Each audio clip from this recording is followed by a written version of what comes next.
서울 강남구에 위치한 대형 백화점 앞에 70대 노부부가 걸음을 멈췄습니다.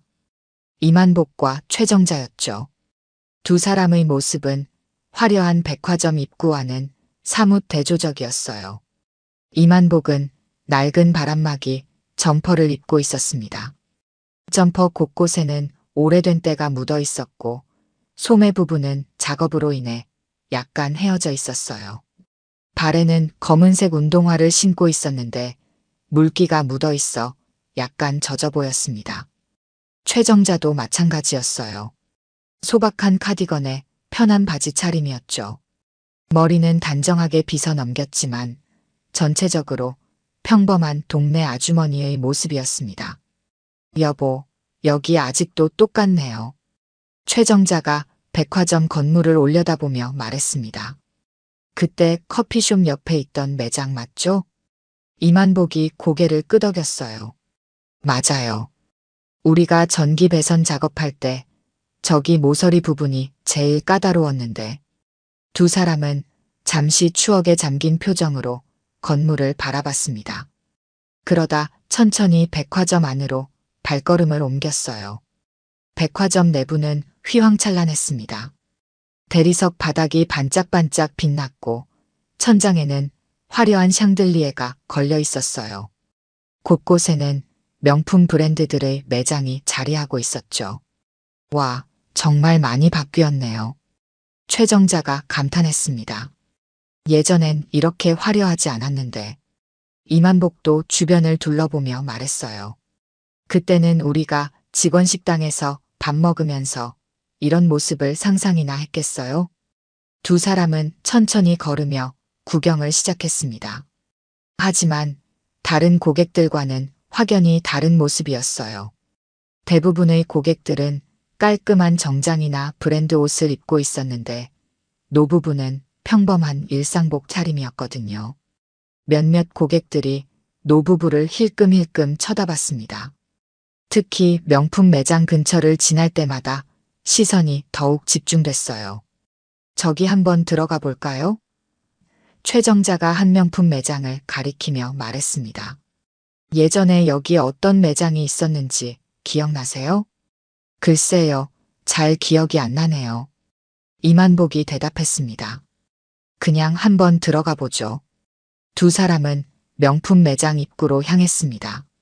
매장 앞에는 잘 차려입은 고객들이 드나들고 있었어요. 노부부의 소박한 차림새가 더욱 도드라져 보였죠. 이만복과 최정자는 서로 눈을 마주치며 작은 미소를 지었습니다. 그들에게는 이곳이 단순한 쇼핑 장소가 아니었어요. 젊은 시절 땀 흘려 일했던 추억이 담긴 특별한 곳이었거든요. 명품 매장 입구에서 배지윤이 노부부를 발견했습니다. 29살의 배지윤은 완벽하게 정돈된 정장을 입고 있었어요. 머리부터 발끝까지 흠잡을 데 없는 모습이었죠. 배지윤의 시선이 노부부의 차림새를 훑었습니다. 낡은 바람막이 점퍼, 물기 묻은 운동화, 소박한 카디건. 배지윤의 표정이 미묘하게 변했어요. 어서 오세요. 배지윤이 형식적으로 인사했습니다. 하지만 목소리에는 온기가 없었어요. 최정자가 반박에 웃으며 말했습니다. 안녕하세요. 구경 좀 해도 될까요? 배지윤은 잠시 망설였습니다. 그러다 정중하지만 차가운 목소리로 말했어요. 죄송한데요. 저희 매장은 예약제로 운영되고 있어요. 그리고 고객님들 향이 조금 다른 고객님들이 불편해하셔서요. 이만복과 최정자의 얼굴이 순간 굳어졌습니다. 배지윤의 말이 무엇을 의미하는지 알 수 있었거든요. 매장 안에 있던 다른 고객들도 상황을 눈치챘습니다. 한 여성 고객이 손으로 코를 살짝 막으며 고개를 돌렸어요. 다른 고객은 노부부를 흘끔 보더니 동반자에게 뭔가 속삭였죠. 아, 그런가요? 최정자가 당황스러운 표정으로 말했습니다. 저희가 냄새가 나나요? 배지윤이 겉으로는 미안한 표정을 지었지만 속으로는 다르게 생각하고 있었어요. 이런 손님들 때문에 매장 품격이 떨어진다고 여겼거든요. 그런 건 아니고요. 다른 고객분들이 좀 예민하셔서요. 배지윤이 핑계를 댔습니다. 혹시 다른 층 매장을 이용해 보시는 건 어떨까요? 이만복이 아내의 손을 잡았습니다. 그럼 나가죠 뭐 여보. 최정자가 고개를 끄덕였어요. 네, 그러죠. 죄송해요. 두 사람이 매장을 나서려는 순간 다른 고객 한 명이 작은 목소리로 말했습니다.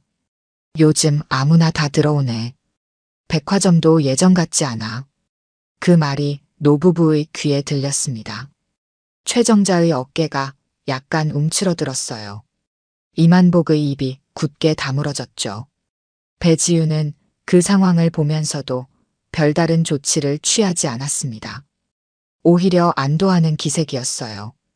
골치 아픈 상황이 해결된다고 생각했거든요. 그럼 좋은 하루 되세요. 배지윤이 형식적으로 인사했습니다. 노부부는 서로 손을 잡고 매장에서 나왔습니다. 두 사람의 뒷모습은 어딘지 쓸쓸해 보였어요. 매장 밖으로 나온 후 최정자가 작은 목소리로 말했습니다. 여보, 우리가 정말 냄새 나나요? 이만복이 고개를 저었어요. 아니에요.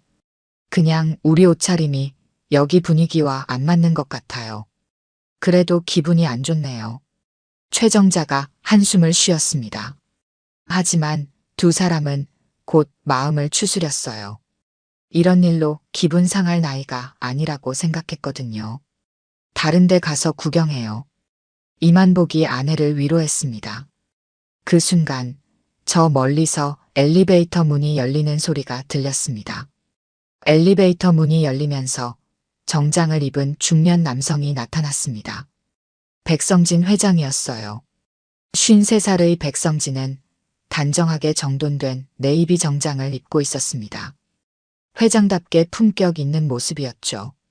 백성진이 엘리베이터에서 내리자마자 주변 직원들이 일제히 고개를 숙여 인사했습니다. 평소처럼 매장을 둘러보려던 백성진의 시선이 갑자기 멈췄어요. 저 멀리 명품 매장 앞에서 나오는 노부부가 보였거든요. 낡은 바람막이 점퍼를 입은 남성과 소박한 카디건을 입은 여성. 두 사람이 서로 손을 잡고 걸어가는 모습이었습니다. 백성진의 눈이 갑자기 커졌어요.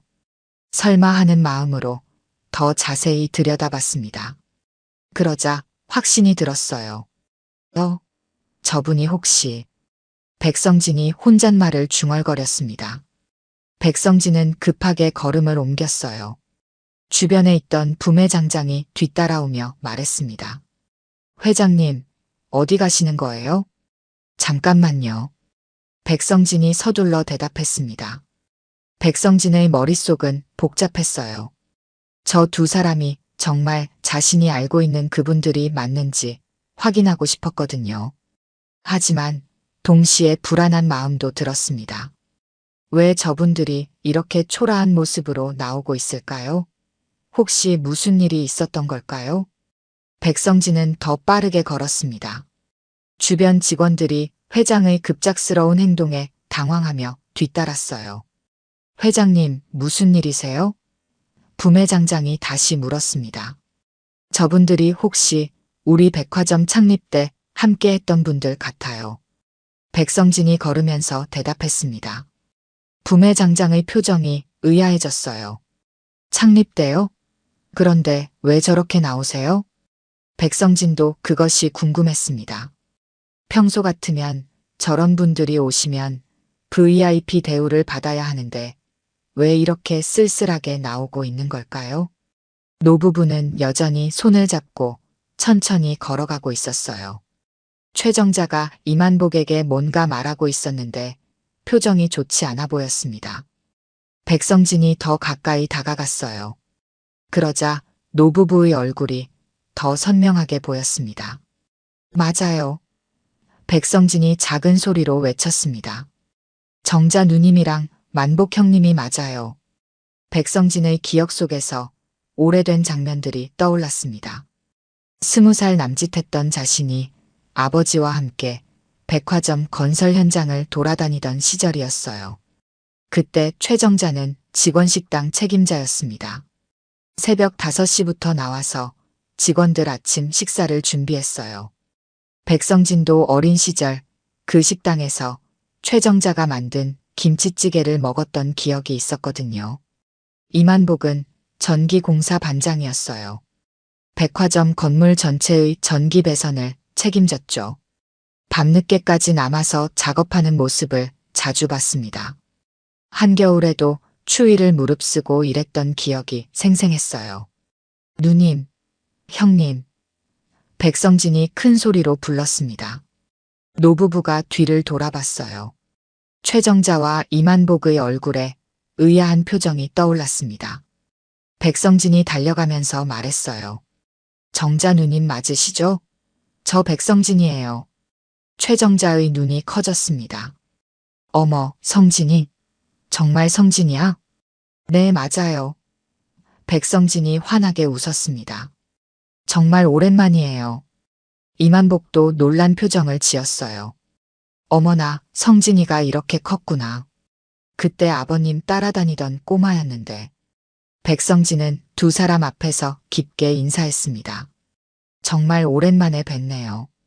그런데 여기 어떻게 오셨어요? 최정자가 조금 민망한 표정을 지었어요. 그냥 옛날 생각나서 한번 와봤어요. 그런데 우리 때문에 민폐 끼친 것 같아서 나오는 길이었어요. 백성진의 표정이 급변했습니다. 민폐요? 무슨 말씀이세요? 이만복이 손을 저었어요. 아니에요. 별일 아니에요. 그냥 우리가 여기 분위기와 안 맞는 것 같아서요. 백성진은 직감적으로 무언가 잘못되었다는 것을 알았습니다. 이 두 분이 이렇게 나올 이유가 없었거든요. 혹시 누가 뭐라고 했나요? 백성진이 조심스럽게 물었습니다. 최정자와 이만복이 서로 눈을 마주쳤어요. 둘 다 말하기 어려워하는 표정이었습니다. 백성진은 더 이상 기다릴 수 없었어요. 이 두 분은 자신에게 너무나 소중한 사람들이었거든요. 백화점이 있게 해준 은인들이기도 했고요. 누님, 형님, 정확히 어떤 일이 있었는지 말씀해 주세요. 백성진이 진지하게 말했습니다. 그때 저 멀리서 배지윤이 상황을 지켜보고 있었어요. 회장이 저 노부부와 이야기하는 모습을 보고 있었거든요. 배지윤의 얼굴이 점점 굳어지기 시작했습니다. 최정자가 한숨을 쉬며 입을 열었습니다. 성진아, 사실은 명품 매장에서 들어가지 말라고 했어요. 우리 냄새 때문에 다른 손님들이 불편해한다고 하더라고요. 백성진의 얼굴이 순간 굳어졌어요. 뭐라고요? 이만복이 손을 저으며 말했습니다. 아니에요. 별거 아니에요. 그냥 우리 차림이 좀 그래서 그런 것 같아요. 어느 매장이에요? 백성진의 목소리가 낮아졌습니다. 최정자가 조심스럽게 명품 매장을 가리켰어요. 바로 배지윤이 근무하는 매장이었습니다. 백성진은 그 순간 분노가 치밀어 올랐어요. 하지만 노부부 앞에서 화를 내고 싶지 않았습니다. 대신 깊게 숨을 들이쉬고 차분하게 말했어요. 누님, 형님, 잠깐만 여기서 기다려주세요. 제가 확인해보고 올게요. 성진아, 괜찮아요. 별일 아니에요. 최정자가 만류했습니다. 하지만 백성진의 마음은 이미 결정되어 있었어요. 아니에요. 이건 별일이 아니라 큰일이에요. 백성진이 명품 매장으로 향했습니다. 뒤따라오던 부매장장과 다른 직원들도 긴장한 표정을 지었어요. 회장의 표정이 심상치 않았거든요. 매장 앞에 도착한 백성진은 배지윤을 불렀습니다. 지윤 씨, 잠깐 나와보세요. 배지윤이 당황하며 나왔어요. 네, 회장님. 무슨 일이세요? 방금 전에 노부부가 여기 오셨죠? 백성진이 직접적으로 물었습니다. 배지윤의 얼굴이 창백해졌어요. 아, 그분들 말씀이세요? 네, 그분들이요. 어떤 일이 있었는지 정확히 설명해 보세요. 배지윤은 머뭇거렸습니다. 어떻게 대답해야 할지 몰랐거든요. 그냥 저희 매장 정책 때문에 양해를 구했어요. 정책이요? 백성진의 목소리가 차갑게 변했습니다. 어떤 정책인데요? 예약제로 운영한다고 말씀드렸고, 그리고 배지윤이 말을 잇지 못했어요. 그리고요? 배지윤이 작은 목소리로 말했습니다. 냄새 때문에 다른 고객분들이 불편해하실 수 있다고 했어요. 그 순간 주변이 조용해졌습니다. 다른 직원들도 상황의 심각성을 깨달았어요. 백성진이 깊게 숨을 쉬었습니다. 그리고 천천히 입을 열었어요. 지윤 씨, 그분들이 누구신지 아세요? 배지윤이 고개를 저었습니다. 아니요, 모르겠어요. 백성진이 주변 직원들을 둘러보며 말했습니다. 여러분, 모두 들어보세요. 방금 전 그 노부부는 우리 백화점 창립 멤버들이에요. 직원들의 표정이 놀라움으로 바뀌었어요. 백성진이 계속 설명했습니다. 최정자 누님은 우리 백화점 첫 직원 식당 책임자셨어요.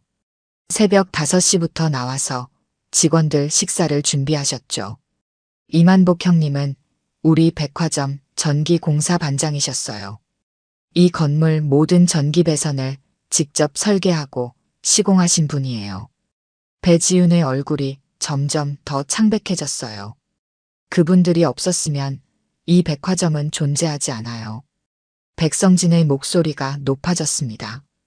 첫 삽을 뜰 때부터 함께했던 분들이에요. 겨울 추위 속에서도 여름 더위 속에서도 묵묵히 일해주신 분들이고요. 다른 직원 중 한 명이 작은 소리로 말했습니다. 어머, 그러고 보니 최정자 누님, 전설적인 그분 맞네요. 직원 식당에서 김치찌개 정말 맛있게 끓이셨다고 들었어요. 백성진이 고개를 끄덕였어요. 맞아요. 그 김치찌개 먹고 자란 직원들이 지금 이 백화점 중간 관리자들이에요. 또 다른 직원이 말했습니다. 이만복 선생님도 그 유명한 분이시네요. 우리 백화점 전기시설이 지금까지 한 번도 큰 사고 없이 운영되는 게 그분 덕분이라고 들었어요. 배지윤은 점점 작아지고 있었어요. 자신이 얼마나 큰 실수를 했는지 깨닫기 시작했거든요. 백성진이 배지윤을 똑바로 바라보며 말했습니다. 지윤 씨, 그런 분들을 냄새 난다고 쫓아냈다고요? 죄송해요. 몰랐어요. 배지윤이 떨리는 목소리로 말했습니다. 몰랐다고요? 백성진의 목소리가 더욱 차가워졌습니다. 그럼 모르는 손님은 냄새 난다는 이유로 차별해도 된다는 말인가요? 배지윤은 대답할 수 없었어요. 백성진이 계속 말했습니다. 우리 백화점 경영 철학이 뭔지 아세요? 모든 고객을 존중하고 예우하는 것이에요. 옷차림이나 외모로 사람을 판단하지 않는 것이고요. 주변 직원들도 숨을 죽이고 있었어요. 회장이 이렇게 화내는 모습을 본 적이 거의 없었거든요. 더군다나 그분들은 우리에게 가장 소중한 분들이에요. 백성진이 목소리를 높였습니다. 그분들 덕분에 지금 우리가 여기서 일할 수 있는 거예요. 배지윤의 눈에 눈물이 맺히기 시작했어요. 자신의 행동이 얼마나 잘못되었는지 깨달았거든요. 백성진의 분노는 절정에 달했습니다. 지윤 씨, 직원 교육은 다 어디로 간 겁니까? 배지윤이 떨리는 목소리로 대답했어요. 죄송합니다, 회장님. 죄송하다고요? 백성진이 한 걸음 더 다가섰습니다. 우리 백화점 철학이 뭔지 다시 한번 말해보세요. 배지윤은 말문이 막혔어요. 입사할 때 외웠던 백화점 철학이 생각나지 않았거든요. 백성진이 대신 말했습니다. 모든 고객을 가족처럼 대한다. 외모나 차림새로 사람을 판단하지 않는다. 이게 우리 백화점 창립 정신이에요. 주변에 모여든 다른 고객들도 상황을 지켜보고 있었어요. 처음에는 노부부를 흘끔거리며 보던 사람들이었는데 이제는 완전히 다른 시선으로 바라보고 있었죠. 한 여성 고객이 작은 소리로 말했습니다. 어머, 그분들이 창립 멤버였다고요? 다른 고객도 고개를 끄덕였어요. 아까 우리가 그분들을 이상하게 본 건 아닌가요? 백성진이 배지윤을 똑바로 바라보며 말했습니다. 지윤 씨, 당장 그분들께 가서 사과하세요. 네, 알겠습니다. 배지윤이 고개를 숙였습니다. 그리고 제대로 된 사과요. 백성진이 덧붙였습니다. 형식적인 사과 말고 진심으로요. 배지윤은 천천히 노부부가 있는 곳으로 걸어갔어요. 다리가 떨렸습니다. 그동안 자신이 얼마나 교만했는지 깨달았거든요. 최정자와 이만복은 여전히 그 자리에 서 있었어요. 두 사람은 멀리서 벌어지는 상황을 조용히 지켜보고 있었습니다. 배지윤이 노부부 앞에 도착했어요. 그리고 깊게 고개를 숙였습니다. 죄송합니다. 배지윤의 목소리가 떨렸어요. 최정자가 당황하며 말했습니다. 아니에요, 괜찮아요. 하지만 배지윤은 고개를 든 채로 계속 말했어요. 정말 죄송해요. 제가 정말 잘못 생각했어요. 이만복이 손을 저었습니다. 젊은 친구가 뭘 그렇게 심각하게 생각해요. 배지윤의 눈에서 눈물이 흘러내렸어요. 아니에요. 저는 정말 잘못했어요. 두 분을 외모로 판단했어요. 그때 백성진이 다가왔습니다. 주변 직원들과 고객들도 함께 따라왔어요. 백성진이 배지윤에게 말했습니다. 지윤 씨, 이번 일을 교훈으로 삼으세요. 사람은 겉모습으로 판단하는 게 아니에요. 배지윤이 다시 한번 깊게 인사했습니다. 네, 회장님. 정말 깊이 반성하겠습니다. 그리고 노부부를 향해 말했어요. 두 분께 정말 신뢰를 범했습니다. 앞으로는 절대 이런 일이 없도록 하겠습니다. 최정자가 부드럽게 말했습니다. 괜찮아요, 젊은 친구. 실수할 수 있어요. 이만복도 고개를 끄덕였어요. 우리도 이해해요. 요즘 세상이 그렇잖아요. 하지만 백성진의 표정은 여전히 엄중했습니다. 지윤 씨, 사과는 받아들이겠지만 이번 일에 대한 조치는 따로 있을 예정입니다. 배지윤이 고개를 끄덕였어요. 네, 감수하겠습니다. 주변 고객들 중 한 명이 핸드폰을 꺼내 상황을 촬영하기 시작했어요. 다른 고객들도 하나둘씩 핸드폰을 꺼냈습니다. 이거 정말 감동적이네요. 한 고객이 말했습니다. 맞아요.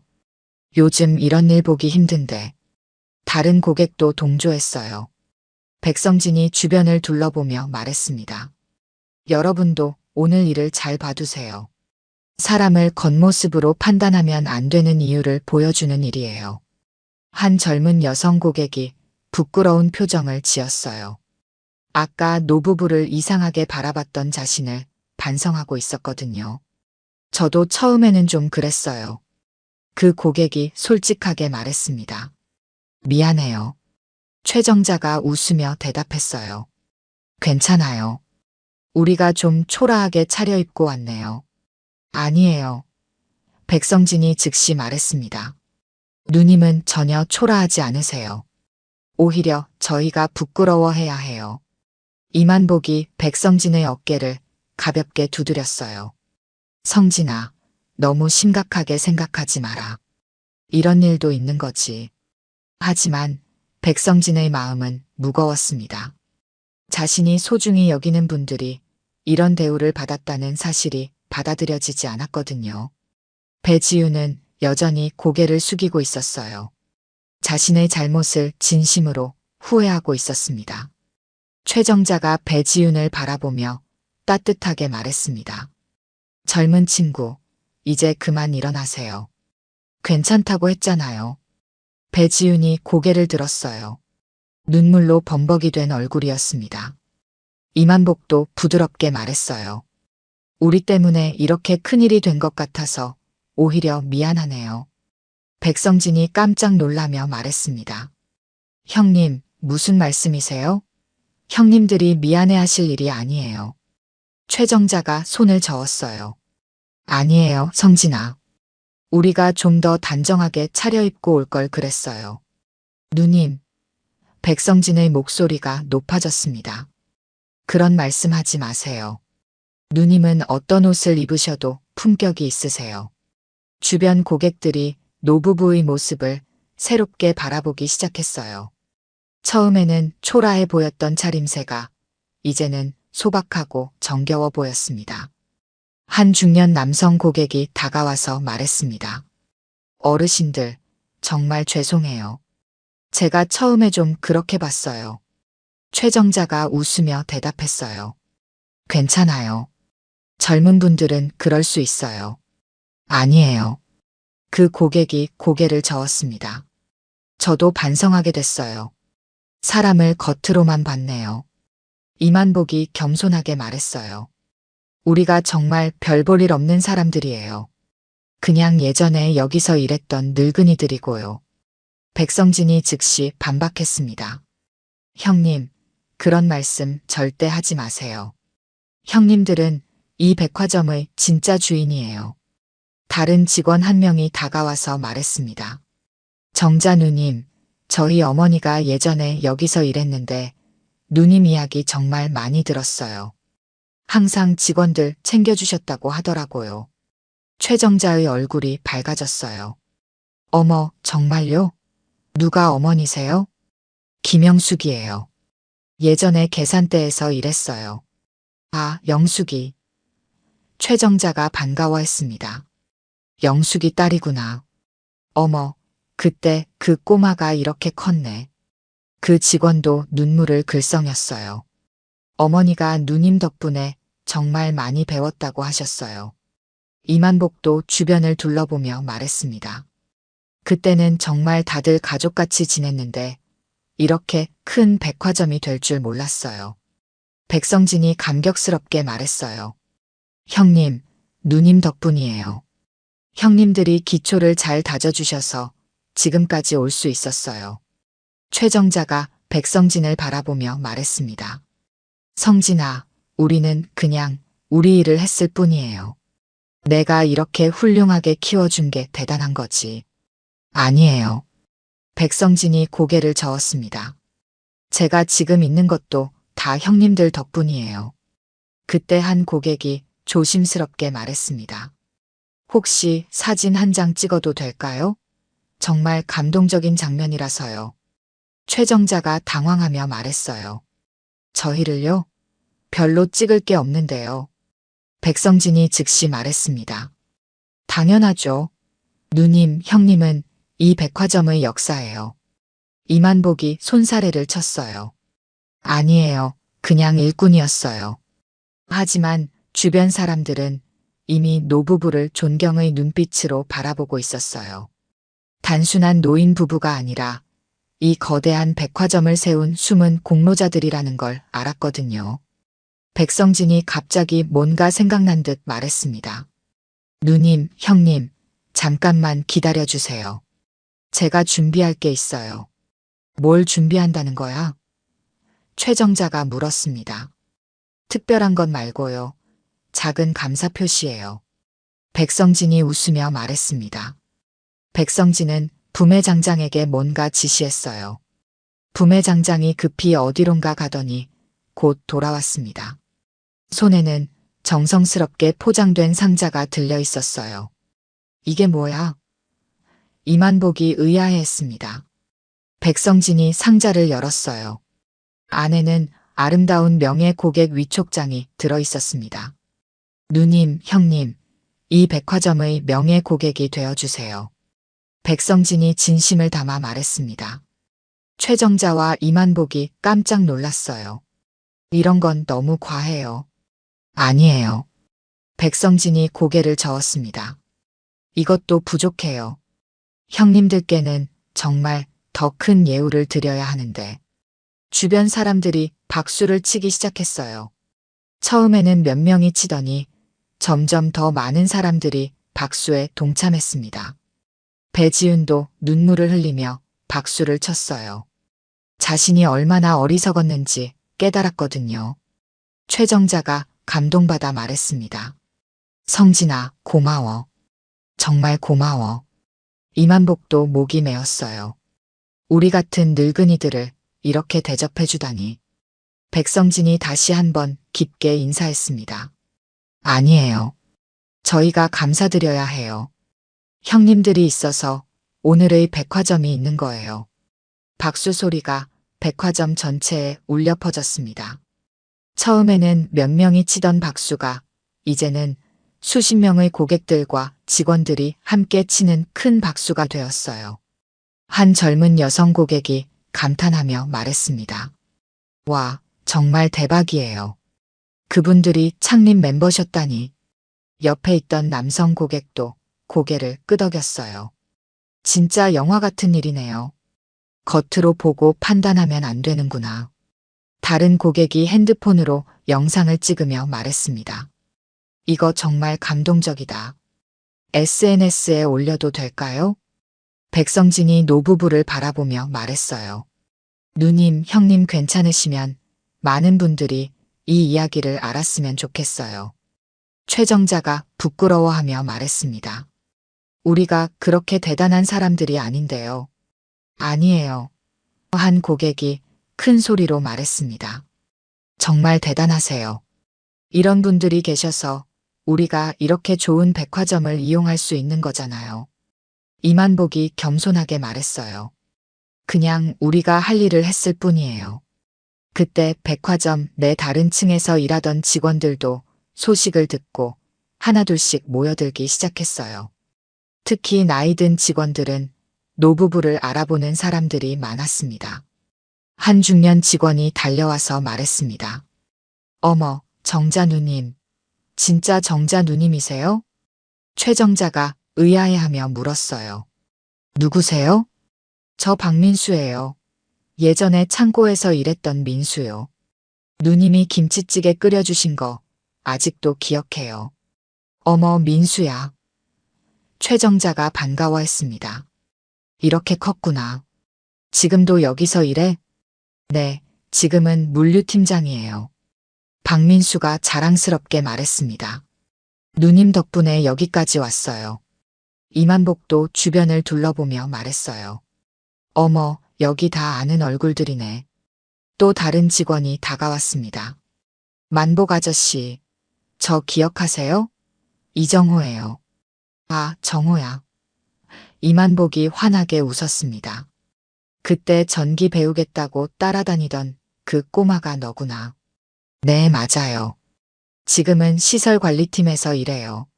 아저씨가 가르쳐 주신 대로 지금도 하고 있어요. 백성진이 이 모든 광경을 보며 감격했습니다. 보세요, 누님, 형님. 형님들이 키워주신 사람들이 이렇게 많아요. 주변 고객들도 이 따뜻한 재회 장면을 보며 감동받고 있었어요. 몇몇은 눈물을 흘리기도 했습니다. 배지우는 한쪽에서 이 모든 상황을 지켜보고 있었어요. 자신이 얼마나 큰 실수를 했는지 새삼 깨달았습니다. 단순히 옷차림만 보고 사람을 판단했던 자신이 부끄러웠어요. 백성진이 배지윤을 불렀습니다. 지윤 씨, 이리 와보세요. 배지윤이 조심스럽게 다가갔어요. 백성진이 말했습니다. 지윤 씨, 오늘 일을 잘 기억해 두세요. 그리고 다른 직원들에게도 이 이야기를 전해주세요.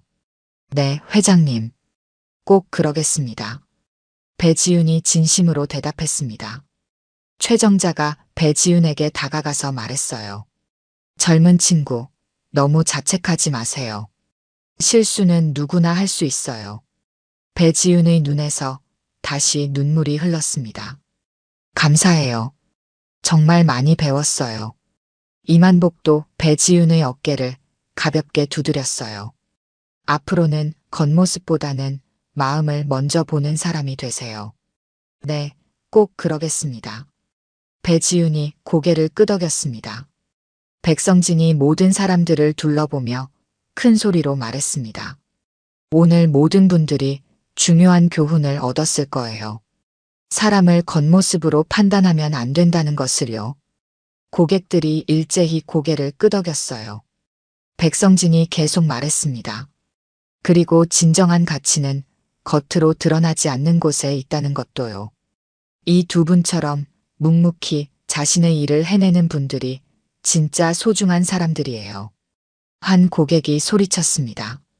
정말 감동이에요. 다른 고객들도 동조했어요. 맞아요. 정말 배웠어요. 최정자와 이만복은 서로 손을 꼭 잡고 있었어요. 두 사람의 얼굴에는 만족스러운 미소가 떠올라 있었습니다. 백성진이 노부부에게 말했습니다. 누님, 형님, 이제 안쪽으로 모셔야겠어요. VIP 라운지에서 편하게 쉬시면서 옛날 이야기나 하시죠. 그럴까? 최정자가 웃으며 말했습니다. 그러자 여보. 이만복도 동의했어요. 세 사람이 팔짱을 끼고 VIP 라운지 쪽으로 걸어갔습니다. 주변 사람들이 계속 박수를 쳐주었어요. 배지윤도 깊게 인사하며 배웅했습니다. 그리고 마음속으로 다짐했어요. 앞으로는 절대 사람을 겉모습으로 판단하지 않겠다고요. 백성진과 노부부가 VIP 라운지로 사라진 후에도 백화점 로비는 한동안 조용하지 않았어요. 고객들과 직원들이 여전히 방금 전 일어난 일에 대해 이야기하고 있었거든요. 한 중년 여성 고객이 친구에게 말했습니다. 정말 영화 같은 일이었어. 나도 처음에는 저 노부부를 좀 이상하게 봤는데. 나도 그래. 친구가 대답했어요. 앞으로는 정말 조심해야겠어. 사람을 겉으로 보면 안 되는구나. 다른 고객들도 비슷한 대화를 나누고 있었어요. 모두가 오늘 일을 통해 뭔가 깨닫는 표정이었습니다. 젊은 남성 고객 한 명이 SNS에 글을 올리고 있었어요. 오늘 백화점에서 정말 감동적인 일을 봤다. 겉모습으로 사람 판단하면 안 된다는 걸 실감했다. 진짜 반성하게 됐음. 배지윤은 자신의 매장으로 돌아갔지만 일에 집중하기 어려웠어요. 계속 방금 전 일이 머릿속에 맴돌았거든요. 동료 직원이 걱정스럽게 물었습니다. 지윤아, 괜찮아? 얼굴이 안 좋아 보이는데. 배지윤이 한숨을 쉬며 말했어요. 언니, 나 정말 큰 실수했어요. 무슨 일이야? 배지윤이 오늘 있었던 일을 처음부터 끝까지 설명했습니다. 동료 직원의 표정이 점점 놀라움으로 변했어요. 어머, 정말? 그분들이 창립 멤버셨다고? 네, 맞아요. 배지윤이 고개를 끄덕였습니다. 저는 그것도 모르고 냄새 난다고 쫓아냈어요. 동료 직원이 위로하며 말했어요. 그래도 제대로 사과했잖아. 앞으로 조심하면 돼. 네, 정말 많이 배웠어요. 배지윤이 진심으로 말했습니다. 한편 VIP 라운지에서는 백성진과 노부부가 옛날 이야기를 나누고 있었어요. 성진아, 내가 이렇게 훌륭하게 클 줄 몰랐어. 최정자가 감격스럽게 말했습니다. 백성진이 겸손하게 대답했어요. 누님 덕분이에요. 누님이 만들어주신 김치찌개 먹고 자랐거든요. 이만복이 웃으며 말했어요. 그때는 정말 힘들었는데 지금 보니까 다 추억이네. 맞아요. 백성진이 고개를 끄덕였습니다. 그때 형님들이 계셨기 때문에 지금의 백화점이 있는 거예요. 최정자가 창밖을 바라보며 말했습니다. 세월이 정말 빨리 지나간다. 그때는 여기가 이렇게 번화할 줄 몰랐는데. 누님, 형님이 만든 기초가 튼튼했으니까 이렇게 발전할 수 있었어요. 백성진이 감사의 마음을 전했습니다. 이만복이 진지하게 말했어요. 성진아, 오늘 일 때문에 직원한테 너무 심하게 하지는 마라. 젊은 친구가 실수할 수도 있는 거지. 백성진이 놀라며 말했습니다. 형님, 그래도 형님들을 그렇게 대했는데요. 그래도 그 친구도 진심으로 사과했잖아. 최정자가 덧붙였어요. 우리도 젊을 때 실수 많이 했어. 백성진이 감동받아 말했습니다. 역시 누님, 형님은 마음이 넓으세요. 그때 라운지 밖에서 소란스러운 소리가 들렸어요. 창으로 내려다보니 여전히 많은 고객들이 모여서 이야기하고 있었습니다. 저 사람들이 아직도 우리 이야기를 하는 것 같네. 이만복이 웃으며 말했어요. 최정자도 미소를 지었습니다.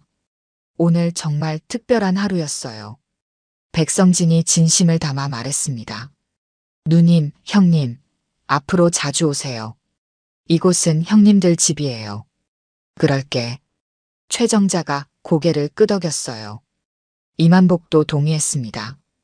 가끔 놀러 올게. 그런데 다음에는 좀 더 단정하게 입고 오지. 아니에요. 백성진이 즉시 말했습니다. 형님들은 어떤 옷을 입으셔도 환영이에요. 세 사람이 함께 웃었습니다. 라운지 안은 따뜻한 분위기로 가득했어요. 백성진이 창밖을 바라보며 말했습니다. 오늘 일로 많은 사람들이 좋은 교훈을 얻었을 거예요. 그랬으면 좋겠네. 최정자가 말했습니다. 이만복이 덧붙였어요. 사람을 겉모습으로 판단하면 안 된다는 걸 모두가 배웠을 거야. 백성진이 고개를 끄덕이며 말했습니다. 맞아요. 진정한 가치는 보이지 않는 곳에 있다는 것도요. 해가 저물어가는 백화점 로비에서는 여전히 사람들이 오늘의 일을 이야기하고 있었어요. 그리고 모든 사람들의 마음속에는 소중한 교훈이 깊이 새겨져 있었습니다. 사람은 겉모습이 아니라 마음과 행동으로 판단해야 한다는 것. 그리고 진짜 소중한 것들은 화려하지 않은 곳에서 묵묵히 빛나고 있다는 것을요. 오늘 들려드린 이야기가 여러분의 마음에 작은 울림이 되었기를 바랍니다. 이야기가 좋으셨다면 좋아요와 구독 부탁드려요. 다음 사연을 들려드리는데 큰 힘이 된답니다. 그리고 여러분의 이야기도 댓글로 들려주세요. 다음 이야기 때 또 뵙겠습니다. 최준식은 새벽 5시에 잠에서 깼습니다. 평소보다 1시간이나 일찍 눈이 떠진 거죠. 어젯밤 손자 영민에게서 온 전화가 계속 마음에 걸렸거든요. 할아버지, 부대에서 허리를 좀 다쳤어요. 지금 군 병원에 입원했는데 괜찮으니까 너무 걱정하지 마세요. 영민의 목소리는 평소와 달랐습니다. 뭔가 억지로 밝게 하려는 듯한 톤이었어요. 35년간 고등학교에서 아이들을 가르쳐온 최준식의 귀에는 그 미묘한 떨림이 고스란히 들렸습니다. 학생들이 무언가를 숨기려 할 때 쓰는 바로 그런 말투였거든요. 면회는 언제 갈 수 있니? 아, 그냥 빨리 와주세요. 할아버지가 오셨으면 좋겠어요. 이상했습니다. 정말 괜찮다면 굳이 빨리 오라고 하지 않았을 거예요.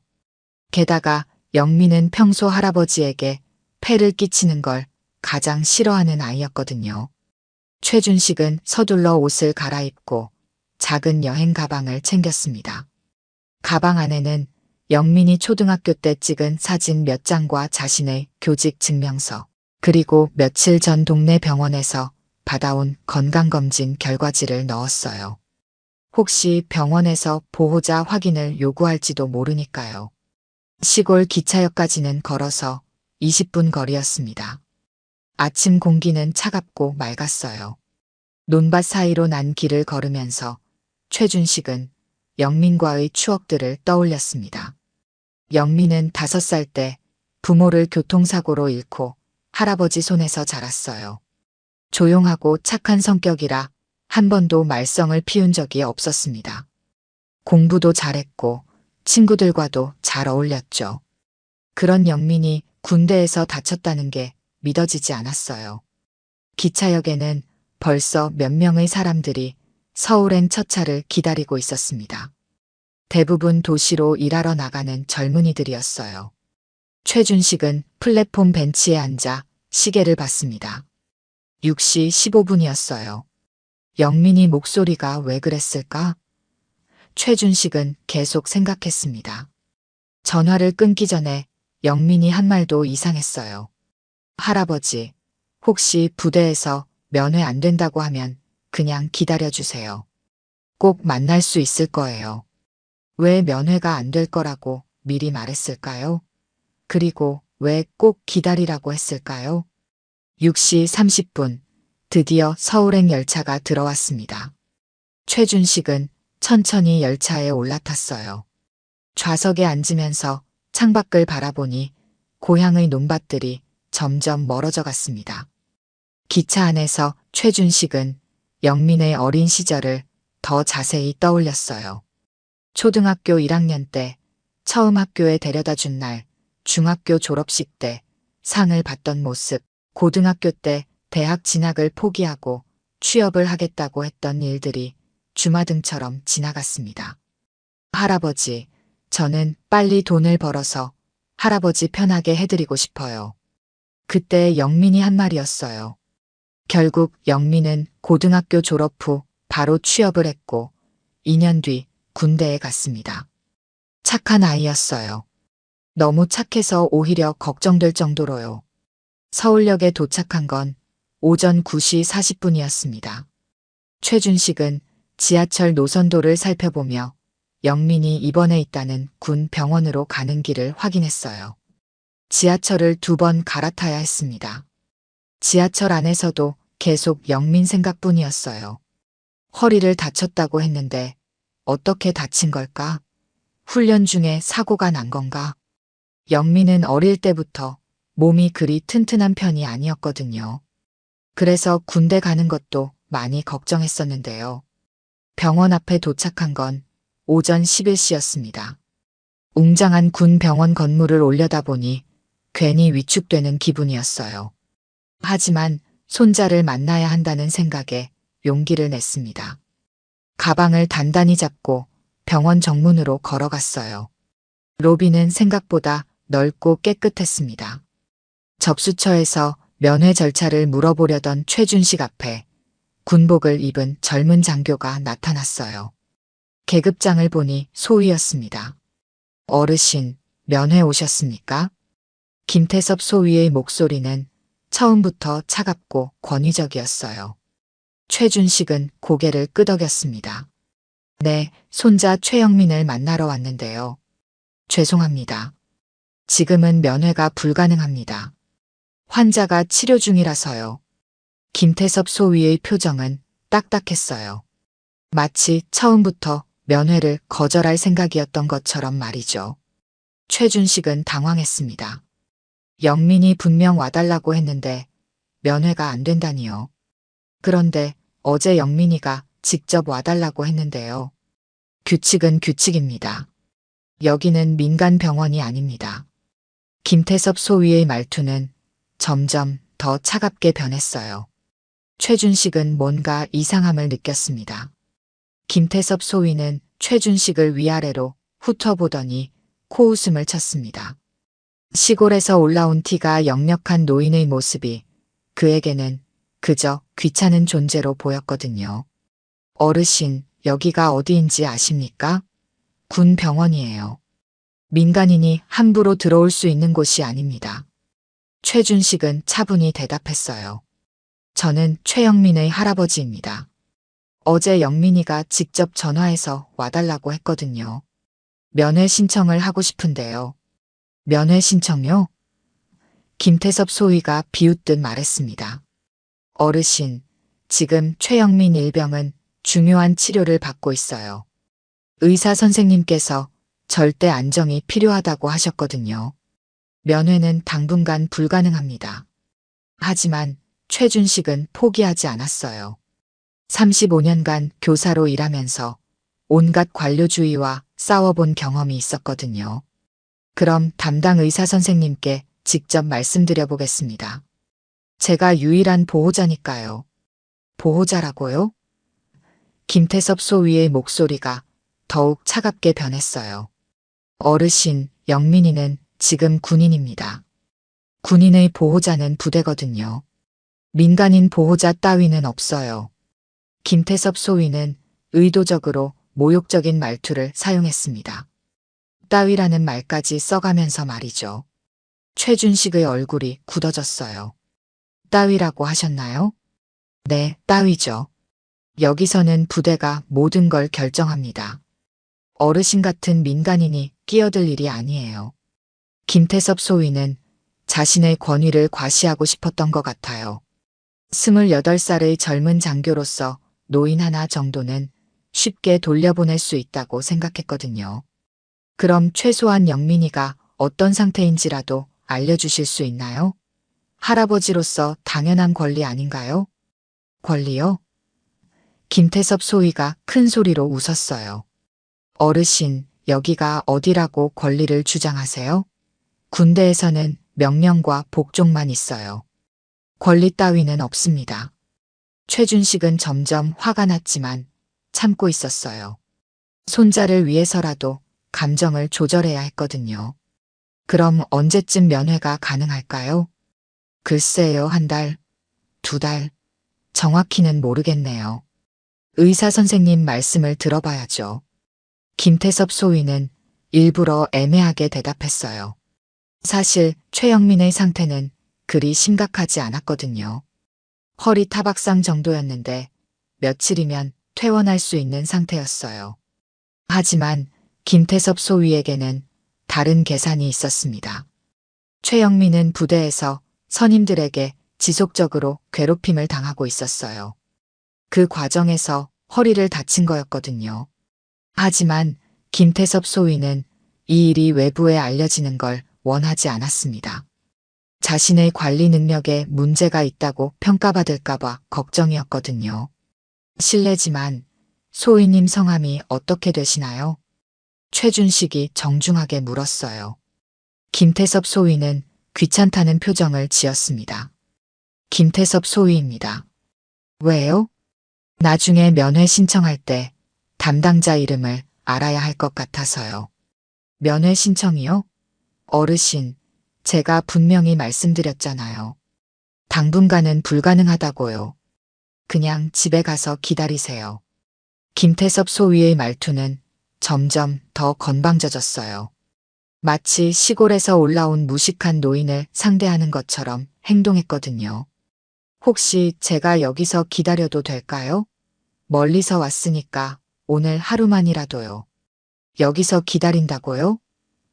김태섭 소위가 어이없다는 표정을 지었어요. 어르신, 여기는 병원 로비가 아니라 군 시설이에요. 민간인이 함부로 머물 수 있는 곳이 아닙니다. 최준식은 참을성이 바닥났지만 여전히 예의를 지키려 했어요. 그럼 적어도 영민이가 잘 있다는 걸 확인할 수 있는 방법이 있을까요? 확인할 방법이요? 없어요. 그냥 믿고 가세요. 우리가 잘 돌보고 있으니까요. 김태섭 소위는 대충 손을 흔들며 쫓아내려 했어요. 하지만 최준식은 쉽게 물러나지 않았습니다. 소위님, 저는 영민이를 키우기 위해 평생을 바쳤습니다. 제가 유일한 가족이에요. 그런 할아버지가 손자 상태를 확인하고 싶다는 게 그렇게 이상한 일인가요? 최준식의 목소리에는 간절함이 담겨 있었어요. 하지만 김태섭 소위에게는 그저 귀찮은 소리로 들렸습니다. 어르신, 감정적으로 호소하지 마세요. 규칙은 규칙이에요. 더 이상 시간 낭비하지 마시고 그냥 돌아가세요. 김태섭 소위는 시계를 보며 짜증을 냈어요. 점심시간이 다가오고 있었거든요. 노인네, 이제 그만 가시죠. 여기서 더 떼쓰시면 경비병을 부를 수밖에 없어요. 드디어 김태섭 소위가 본색을 드러냈어요. 노인네라는 말까지 써가면서 최준식을 무시했거든요. 최준식의 주먹이 저절로 쥐어졌습니다. 지금 뭐라고 하셨나요? 노인네라고 했어요. 듣기 싫으면 빨리 가세요. 김태섭 소위는 아예 대놓고 반말까지 썼어요. 75세 노인에게 할 말이 아니었거든요. 최준식은 온몸이 떨렸습니다. 분노 때문이었어요. 최준식은 김태섭 소위의 모욕적인 말에 온몸이 떨렸지만 손자를 위해 꾹 참았습니다. 35년간 교직에 있으면서 이런 무례함을 당해본 적이 없었거든요. 하지만 지금은 감정보다 영민이가 우선이었어요. 김태섭 소위는 최준식이 쉽게 물러나지 않자 짜증을 냈습니다. 원래 계획으로는 몇 마디 말로 쫓아낼 수 있을 거라 생각했거든요. 하지만 이 고집스러운 노인은 생각보다 만만하지 않았어요. 병원 로비에는 오가는 사람들이 많았습니다. 군복을 입은 의료진들과 간호병들, 그리고 몇몇 환자들이 분주하게 움직이고 있었어요. 김태섭 소위는 주변 시선이 신경 쓰였습니다. 너무 큰 소리로 다투면 상급자들 귀에 들어갈 수도 있었거든요. 최준식은 로비 한쪽 벤치에 조용히 앉았습니다. 김태섭 소위가 아무리 쫓아내려 해도 꿈쩍하지 않았어요. 가방을 무릎에 놓고 두 손으로 꽉 잡은 채 앞만 바라보고 있었습니다. 그 모습이 마치 돌처럼 단단해 보였어요. 김태섭 소위는 당황했습니다. 강제로 끌어낼 수도 없는 노릇이었거든요. 게다가 주변에서 보고 있는 사람들도 많았어요. 어쩔 수 없이 일단 자리를 떠나기로 했습니다. 점심시간이 되자 병원 로비는 더욱 북적거렸습니다. 식당으로 향하는 의료진들과 면회를 온 가족들이 오갔어요. 최준식은 여전히 벤치에 앉아 있었습니다. 아침부터 아무것도 먹지 않았지만 배고픔보다는 걱정이 더 컸거든요. 그때 몇 명의 젊은 병사들이 최준식 근처로 지나갔습니다. 간호병들이었어요. 이들은 최준식을 보더니 서로 수군거리기 시작했습니다. 목소리가 작아서 정확히 들리지는 않았지만 분명 자신에 대해 이야기하고 있다는 걸 알 수 있었어요. 한 병사가 동료에게 뭔가 속삭였습니다. 그러자 다른 병사가 고개를 끄덕이며 최준식을 힐끗 쳐다봤어요. 그들의 눈빛에는 동정 같은 감정이 섞여 있었습니다. 마치 안타까운 일을 보는 듯한 표정이었거든요. 최준식은 이상함을 느꼈습니다. 단순히 면회를 거절당한 보호자를 보는 눈빛이 아니었어요. 뭔가 더 복잡한 감정이 담겨 있었거든요. 마치 무언가를 알고 있는 듯한 그런 표정이었습니다. 오후 2시가 되자 김태섭 소위가 다시 나타났습니다. 점심을 먹고 온 모양이었어요. 최준식이 여전히 같은 자리에 앉아 있는 걸 보고 얼굴을 찌푸렸습니다. 김태섭 소위는 최준식에게 다가가더니 낮은 목소리로 경고했어요. 아직도 여기 계십니까? 계속 이러시면 정말 경비병을 부르겠어요. 하지만 최준식은 꿈쩍도 하지 않았습니다. 그저 조용히 앉아서 복도를 바라보고 있을 뿐이었어요. 김태섭 소위는 답답했습니다. 이런 상황은 처음이었거든요. 그때 김태섭 소위의 휴대폰이 울렸습니다. 상급자로부터 온 전화였어요. 급한 일이 있다는 내용이었습니다. 김태섭 소위는 최준식을 째려보며 자리를 떠났어요.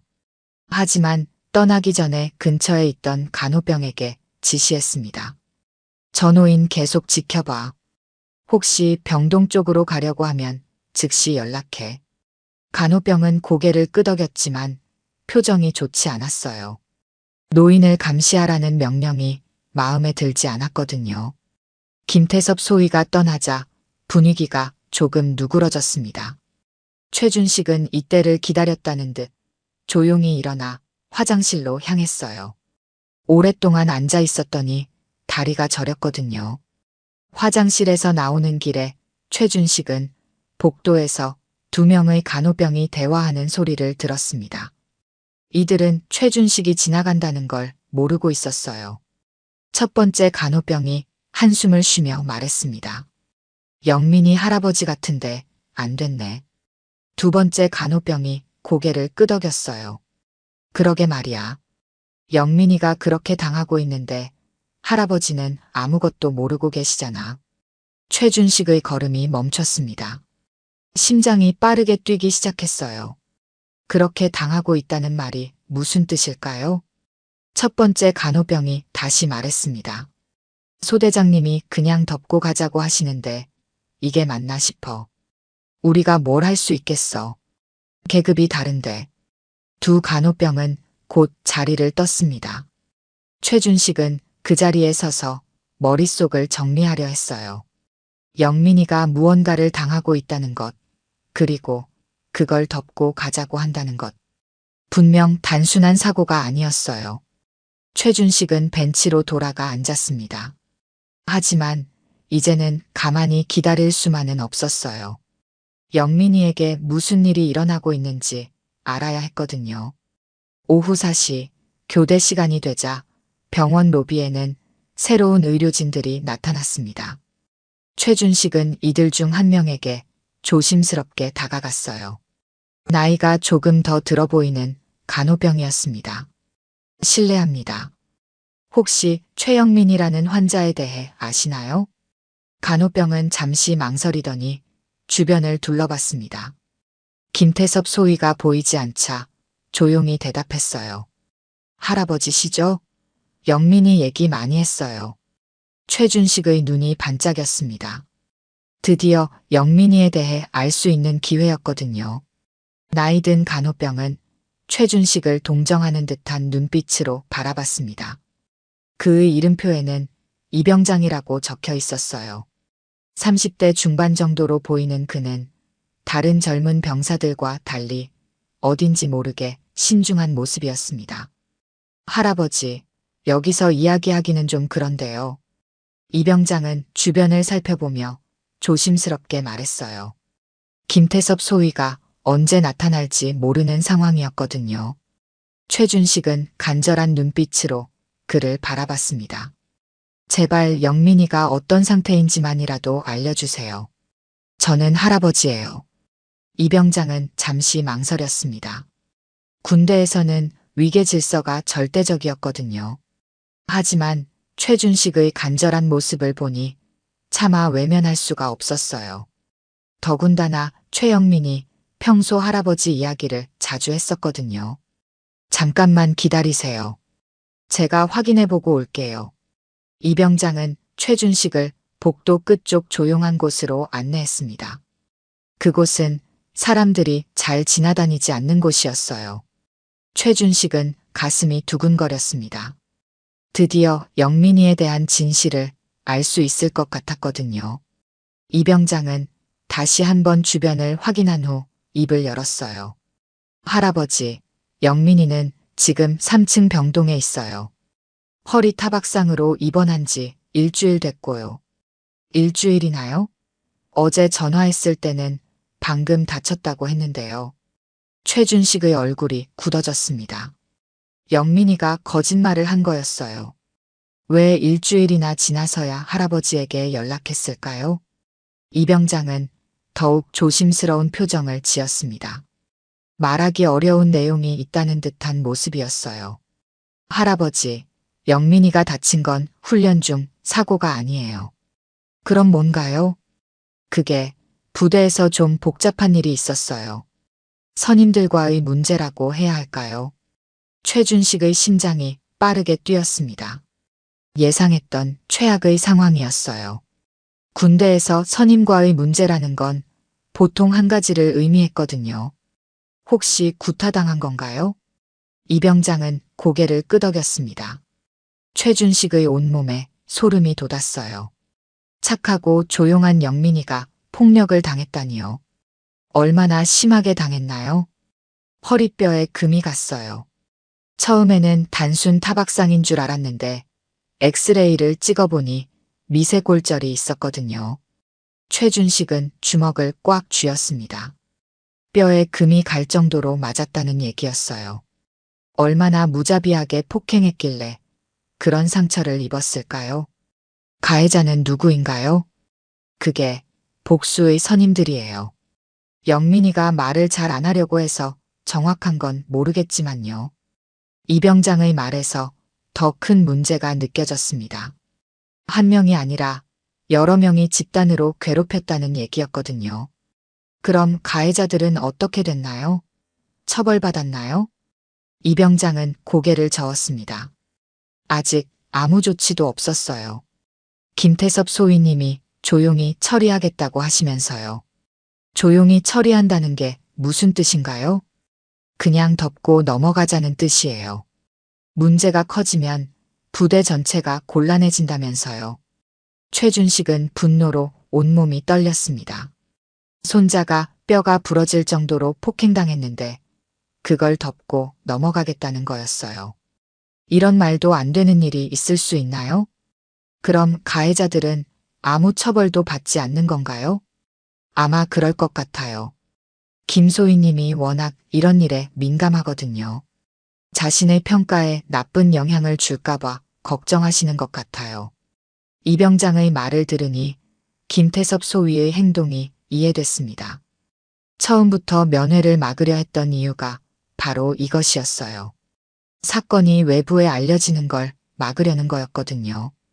영민이는 지금 어떤 상태인가요? 많이 아파하나요? 몸은 많이 좋아졌어요. 하지만 정신적으로는 힘들어하는 것 같아요. 할아버지 이야기를 자주 하면서 걱정된다고 하더라고요. 최준식의 가슴이 미어졌습니다.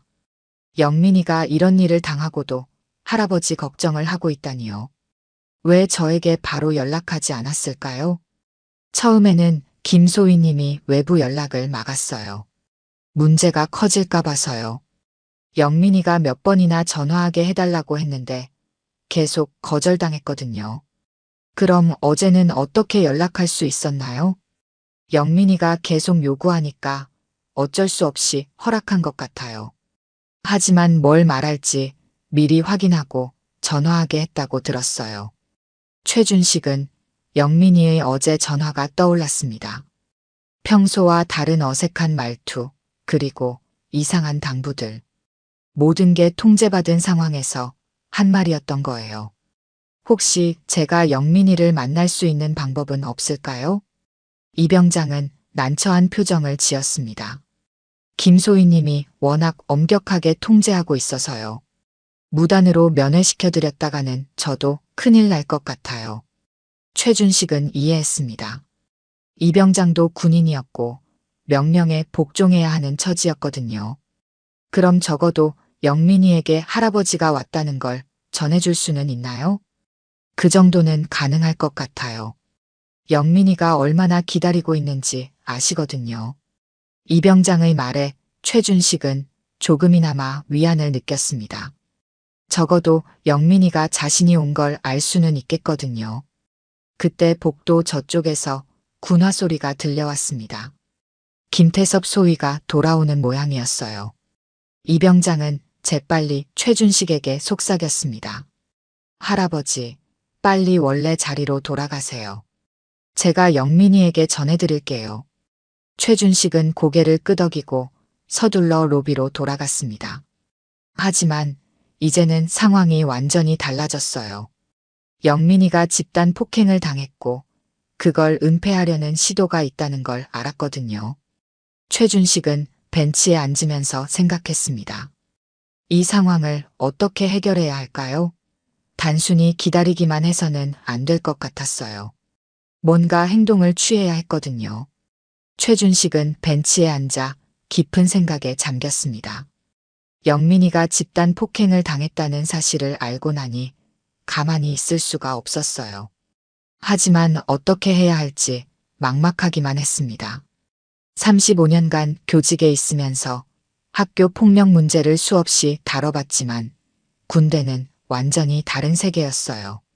민간인인 자신이 할 수 있는 일이 과연 있을까요? 김태섭. 소위 같은 사람들이 조직적으로 덮으려 한다면 더욱 어려운 일이었거든요.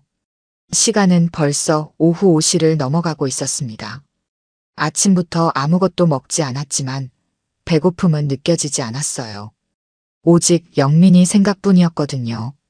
뼈에 금이 갈 정도로 맞은 손자를 생각하니 가슴이 찢어질 것 같았습니다. 김태섭 소위는 최준식이 여전히 자리를 지키고 있는 걸 보고 짜증을 냈습니다. 하루 종일 쫓아내려 했지만 이 고집스러운 노인은 꿈쩍도 하지 않았거든요. 게다가 병원 직원들도 슬슬 수군거리기 시작했어요. 아직도 안 갔네. 김태섭 소위는 동료 장교에게 푸념했습니다. 하지만 강제로 끌어낼 수도 없는 노릇이었어요. 너무 노골적으로 행동하면 오히려 문제가 될 수 있었거든요. 최준식은 가방에서 낡은 수첩을 꺼냈습니다. 오래된 전화번호부였어요. 은퇴한 교사로서 별다른 인맥이 있는 건 아니었지만 그래도 몇 명의 옛 동료들 연락처는 있었거든요. 수첩을 넘기다가 한 페이지에서 손가락이 멈췄습니다. 박한결이라는 이름이 적혀 있었어요. 옆에는 휴대폰 번호가 적혀 있었습니다. 최준식은 그 이름을 한참 바라봤어요. 박한결. 30년 전 자신이 가르쳤던 제자였습니다. 고등학교 3학년 때 담임을 맡았던 아이였어요. 당시 박한결은 가정 형편이 어려운 학생이었거든요. 부모님이 일찍 돌아가시고 할머니 손에서 자란 아이였습니다. 최준식은 그때를 떠올렸습니다. 박한결은 공부도 잘하고 성격도 반듯한 학생이었어요. 하지만 경제적 여건 때문에 대학 진학을 포기하려 했거든요. 최준식은 그런 박한결이 안타까웠습니다. 결국 최준식은 자신의 적금 일부를 해약해서 박한결의 학비를 도왔어요. 당시 아내와 상의도 했었거든요. 아내는 흔쾌히 동의해줬습니다. 그렇게 박한결은 육군사관학교에 진학할 수 있었어요. 그 후로 박한결과는 가끔 연락을 주고받았습니다. 사관학교를 졸업하고 장교가 된 후에도 스승의 날이면 꼭 안부 인사를 했거든요. 하지만 최근 몇 년간은 연락이 뜸했어요. 서로 바쁜 삶을 살다 보니 자연스럽게 멀어진 거였습니다. 마지막으로 연락을 받은 게 언제였을까요? 2년 전쯤이었던 것 같아요. 박한결이 대령으로 진급했다는 소식을 전해왔었거든요. 그때도 스승에 대한 고마움을 잊지 않고 있다는 말을 했었습니다. 최준식은 휴대폰을 꺼냈습니다. 오래된 폴더폰이었어요. 박한결에게 전화를 걸어볼까 하다가 망설였습니다.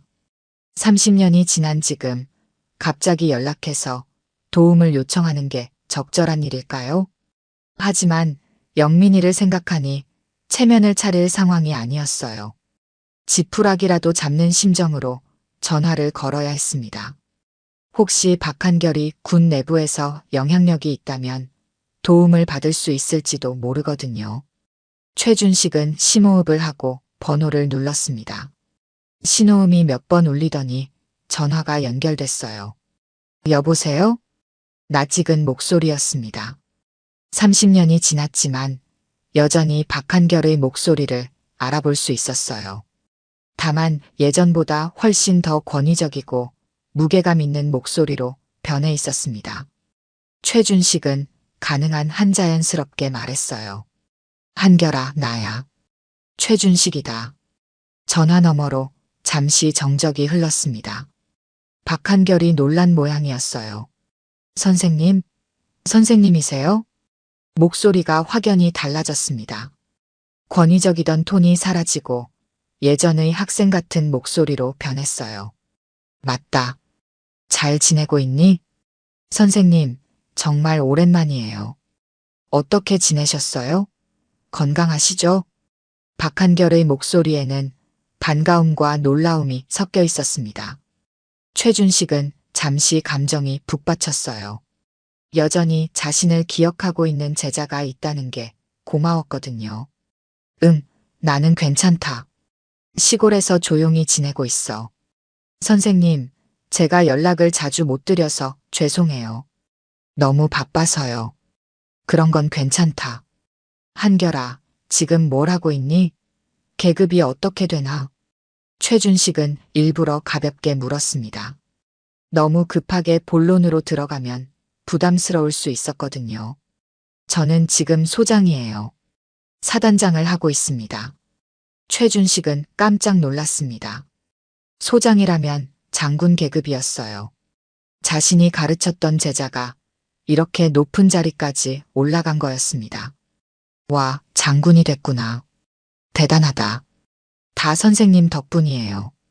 선생님이 도와주지 않으셨다면 전 지금 여기 있을 수 없었을 거예요. 박한결의 목소리에는 진심 어린 감사가 담겨 있었습니다. 최준식은 마음이 따뜻해졌어요. 하지만 동시에 이런 상황에서 도움을 요청해야 한다는 게 미안했습니다. 한결아, 혹시 지금 시간 있니? 선생님이 부탁할 일이 하나 있어서. 최준식의 목소리가 조금 무거워졌습니다. 박한결은 즉시 분위기의 변화를 느꼈어요. 선생님, 무슨 일이세요? 어디 계십니까? 지금 서울에 있다. 손자 일로 좀 복잡한 상황이 생겨서. 손자요? 무슨 일인지 자세히 말씀해 주세요. 박한결의 목소리가 진지해졌습니다. 최준식은 잠시 망설이다가 입을 열었어요. 한결아, 이건 안 하려고 했는데. 박한결의 목소리가 급변했습니다. 장군의 위험 있는 톤이 사라지고 걱정스러운 제자의 목소리로 바뀌었어요. 선생님, 지금 어디 계신지 정확한 주소 알려주세요. 제가 바로 가겠습니다. 최준식은 당황했습니다. 이렇게 빠른 반응을 예상하지 못했거든요. 박한결이 장군이라는 걸 알았지만 설마 직접 오겠다고 할 줄은 몰랐어요. 한결아, 내가 직접 올 필요는 없어. 그냥 조언이나 좀 해줬으면 해서. 선생님, 제가 지금 있는 곳이 그리 멀지 않아요. 20분이면 도착할 수 있습니다. 정확한 위치만 알려주세요. 박한결의 목소리에는 단호함이 묻어났습니다. 평생 은혜를 갚지 못했다고 생각해온 스승이 도움을 요청하는데 가만히 있을 수는 없었거든요.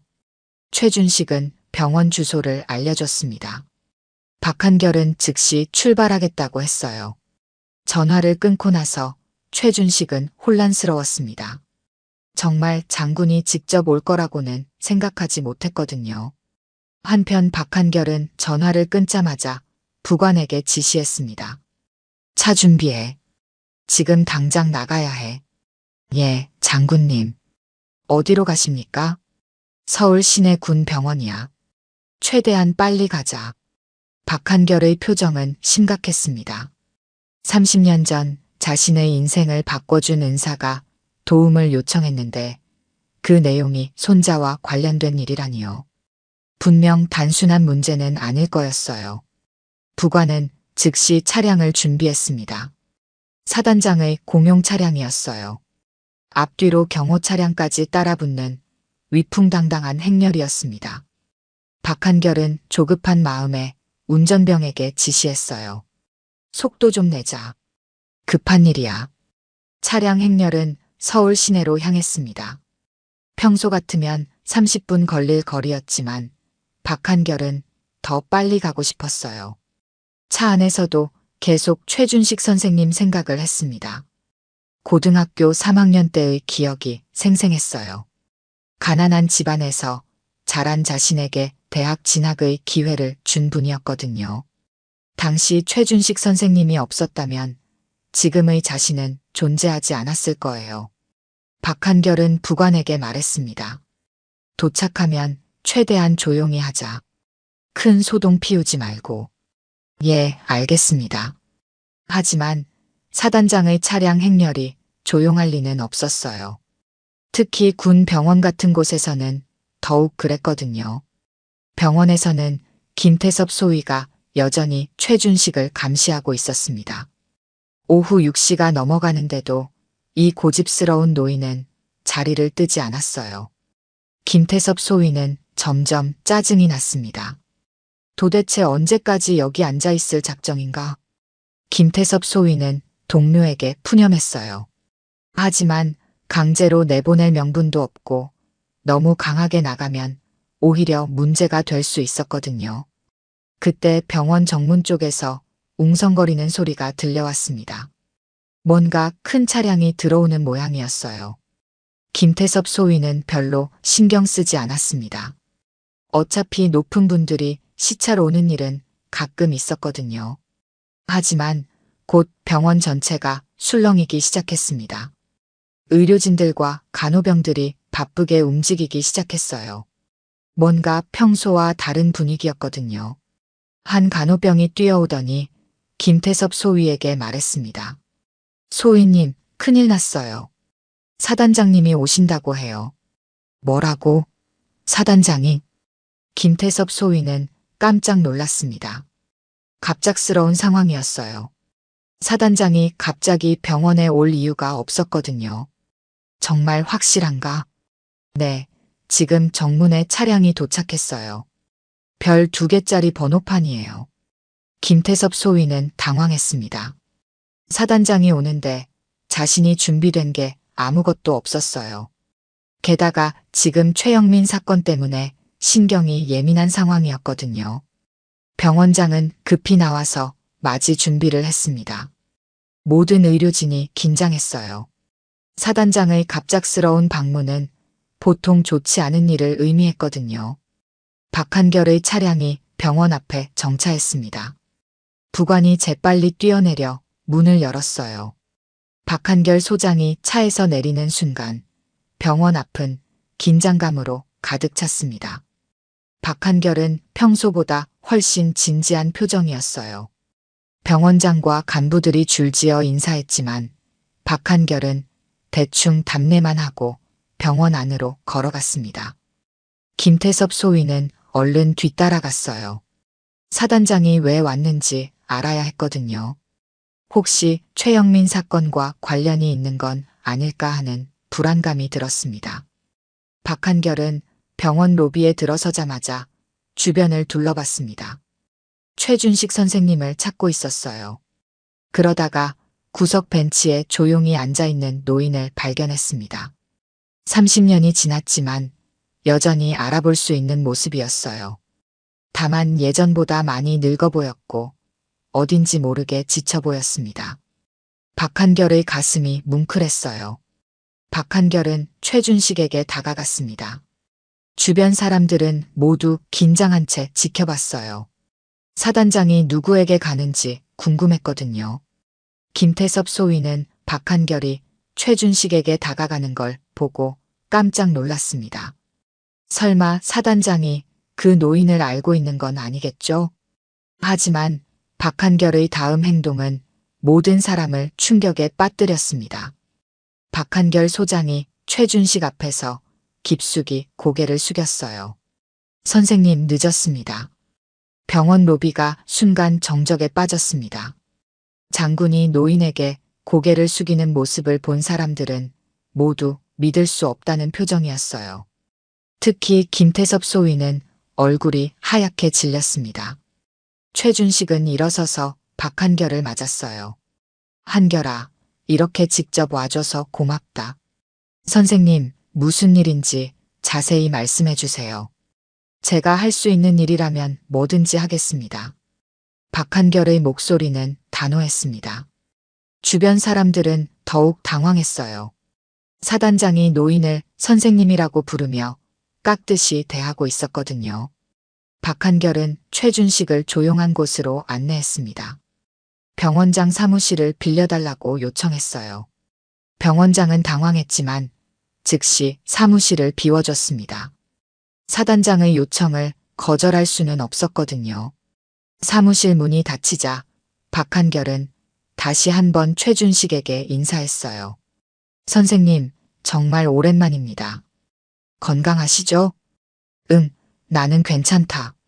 한결아, 내가 이렇게 높은 자리까지 올라간 걸 보니 뿌듯하구나. 최준식의 목소리에는 자랑스러움이 묻어났습니다. 하지만 동시에 걱정스러운 표정도 감출 수 없었어요. 선생님, 손잡은 일이라고 하셨는데 무슨 일인지 자세히 말씀해 주세요. 박한결은 진지한 표정으로 물었습니다. 최준식은 깊은 한숨을 쉬었어요. 이 이야기를 어디서부터 시작해야 할지 막막했거든요. 한결아, 내 손자 영민이가 이 병원에 입원해 있어. 부대에서 폭행을 당해서 허리뼈에 금이 갔다는구나. 박한결의 표정이 굳어졌습니다. 군내 폭행 사건이라니요. 게다가 은사의 손자가 피해자라는 사실에 분노가 치밀었어요. 폭행이라고 하셨나요? 응, 선임들이 집단으로 괴롭혔다고 하더라. 그런데 더 화가 나는 건 담당 소대장이 이 일을 덮으려고 한다는 거야. 최준식은 김태섭 소위의 행동에 대해 자세히 설명했습니다. 면회를 막으려 한 것부터 시작해서 모욕적인 언사까지 모든 걸 말했어요. 박한결은 들을수록 화가 났습니다. 은사의 손자를 폭행한 것도 모자라 그걸 은폐하려 한다니요. 더군다나 은사를 모욕했다는 사실은 용서할 수 없었어요. 선생님, 그 소대장 이름이 뭔가요? 김태섭 소위라고 하더라. 박한결은 즉시 부관에게 연락했습니다. 김태섭 소위 인사기록 즉시 확인해. 그리고 최영민 일병 관련 사건 보고서도 찾아봐. 부관은 재빨리 확인 작업에 들어갔어요. 박한결은 최준식에게 말했습니다. 선생님, 제가 이 일을 직접 처리하겠습니다. 절대 그냥 넘어가지 않을 거예요. 최준식은 고마웠지만 한편으로는 걱정도 됐어요. 한결아, 내가 너무 개입하면 오히려 곤란해질 수도 있지 않을까? 선생님, 저에게는 이것이 개인적인 문제가 아니에요. 군기관과 관련된 중요한 사안입니다. 박한결의 목소리에는 단호함이 담겨 있었어요. 하지만 속마음으로는 은사에 대한 보답의 기회라고 생각하고 있었습니다. 부관에게서 연락이 왔습니다. 김태섭 소위의 인사기록과 함께 충격적인 사실이 밝혀졌어요. 장군님, 최영민 일병 관련해서 어떤 보고서도 작성되지 않았습니다. 공식적으로는 단순 훈련 중 부상으로 처리되어 있어요. 박한결의 얼굴이 더욱 굳어졌습니다. 정말 조직적으로 은폐하려 했던 거였어요. 지금 즉시 병원장과 모든 관련 간부들을 소집해 회의실에서 만나자. 박한결은 더 이상 참을 수 없었습니다. 이런 부정의를 그냥 넘어갈 수는 없었거든요. 10분 후 병원 회의실에는 모든 간부들이 소집됐습니다. 병원장을 비롯해 의료진 책임자들, 그리고 김태섭 소위까지 모두 참석했어요. 김태섭 소위는 얼굴이 창백했습니다. 박한결이 회의실에 들어서자 모든 사람이 일어서서 경례했습니다. 분위기는 무겁고 긴장감이 돌았어요. 앉으시오. 박한결의 목소리는 차갑고 위험 있었습니다. 평소와는 완전히 다른 모습이었어요. 오늘 이 자리에 모인 이유는 최영민 일병 사건에 대해서입니다. 김태섭 소위가 움찔했습니다. 결국 들통이 난 거였어요. 김태섭 소위, 앞으로 나오시오. 김태섭 소위는 떨리는 다리로 앞으로 나갔습니다. 박한결의 눈빛이 얼음처럼 차갑했어요. 최영민 일병에게 무슨 일이 일어났는지 설명해 보시오. 그것은 단순한 훈련 중 부상이었습니다. 김태섭 소위는 아직도 거짓말을 하려 했어요. 하지만 박한결은 이미 모든 걸 알고 있었습니다. 거짓말하지 마시오. 집단 폭행 사건이었다는 걸 우리는 이미 알고 있소. 김태섭 소위의 얼굴이 더욱 하얗게 질렸어요. 더 이상 숨길 수 없다는 걸 깨달았습니다. 그리고 당신은 이 사건을 은폐하려 했소. 피해자의 보호자인 할아버지를 모욕하면서까지 말이오. 회의실 안의 모든 사람이 숨을 죽였습니다. 사단장의 분노가 절정에 달해 있었거든요. 박한결은 계속 말했습니다. 여러분, 저분이 누구신지 아십니까? 모든 사람이 고개를 저었어요. 박한결은 감정을 억누르며 말했습니다. 저 어르신이 없었다면 지금 제가 여기 있을 수 없었을 것입니다. 제 인생의 은인이시오. 회의실이 더욱 조용해졌습니다. 모든 사람이 상황의 심각성을 깨달았어요. 그런 분의 손자가 우리 군에서 집단 폭행을 당했소. 그리고 그 사실을 은폐하려 했다는 것은 군의 명예를 실추시키는 일이오. 박한결의 목소리가 점점 높아졌습니다. 김태섭 소위, 당신은 즉시 대기발령 조치합니다. 그리고 이 사건에 대한 전면적인 조사를 실시할 것이오. 김태섭 소위는 주저앉을 것 같았어요. 자신의 군 생활이 끝장난다는 걸 깨달았거든요. 가해자들은 모두 색출해서 엄중 처벌할 것이며 최영민 일병에게는 최선의 치료를 제공하시오. 박한결은 병원장을 바라봤습니다. 그리고 앞으로 이런 일이 재발하지 않도록 군기강을 바로 세우겠소. 회의실 안의 모든 사람이 고개를 숙였습니다. 사단장의 명령은 절대적이었거든요. 박한결은 마지막으로 말했습니다. 이 어르신께 진심으로 사과드리고 재발 방지를 위해 최선을 다하시오. 회의는 여기서 끝입니다. 모든 사람이 일어서서 경례했습니다. 김태섭 소위는 비틀거리며 회의실을 나갔어요. 자신의 잘못된 판단이 얼마나 큰 결과를 가져왔는지 뼈저리게 느꼈습니다. 회의가 끝난 후 박한결은 최준식을 영민이가 입원해 있는 병실로 안내했습니다. 병원 관계자들은 모두 바짝 긴장한 채 따라왔어요. 사단장이 직접 나서서 처리하는 사안이었거든요. 3층 병동으로 올라가는 엘리베이터 안에서 박한결은 최준식에게 말했습니다. 선생님, 정말 죄송합니다. 제가 관리를 제대로 못해서 이런 일이 벌어졌어요. 한결아, 내 잘못이 아니야. 이런 일은 어디서든 일어날 수 있는 거고. 최준식의 목소리는 차분했지만 손자를 만난다는 설렘을 감출 수 없었어요. 일주일 만에 만나는 거였거든요. 병실 문 앞에 도착했을 때 영민이는 침대에 누워 천장을 바라보고 있었습니다. 허리 부상 때문에 움직이기 힘든 상태였어요. 문이 열리는 소리에 고개를 돌렸는데 할아버지 모습을 보자 눈물이 핑 돌았습니다. 할아버지? 영민이의 목소리는 떨리고 있었어요. 예상하지 못한 순간이었거든요. 김태섭 소위가 면회를 절대 허락하지 않을 거라고 생각했었는데요. 영민아, 할아버지 왔다. 최준식은 침대 옆으로 다가가 영민이의 손을 잡았어요. 손자의 얼굴이 예전보다 많이 야위어 보였습니다. 고생을 많이 했다는 게 한눈에 보였어요. 할아버지, 어떻게 면회가? 영민이는 박한결의 모습을 보고 더욱 놀랐습니다. 장군이 직접 왔다는 게 믿어지지 않았거든요. 박한결은 영민이에게 다가가 말했습니다. 최영민 일병, 그동안 많이 힘들었지? 앞으로는 이런 일이 절대 일어나지 않을 거야. 영민이는 갑작스러운 상황에 당황했어요. 사단장이 직접 와서 위로의 말을 건네다니요. 이분이 누구신지 아니? 최준식이 영민이에게 물었습니다. 사단장님이신 것 같은데요. 맞다. 그런데 이분이 할아버지 제자야. 영민이의 눈이 커졌습니다. 할아버지 제자가 장군이라니요. 상상도 못한 일이었어요. 박한결은 영민이에게 자세히 설명했습니다. 내 할아버지가 나를 키워주신 거나 다름없어. 고등학교 때 학비까지 대주셔서 내가 여기까지 올 수 있었거든. 영민이는 할아버지를 새로운 눈으로 바라봤어요. 평소 조용하고 소박하게 사시는 할아버지가 이런 위대한 일을 하셨다니요. 박한결은 계속 말했습니다.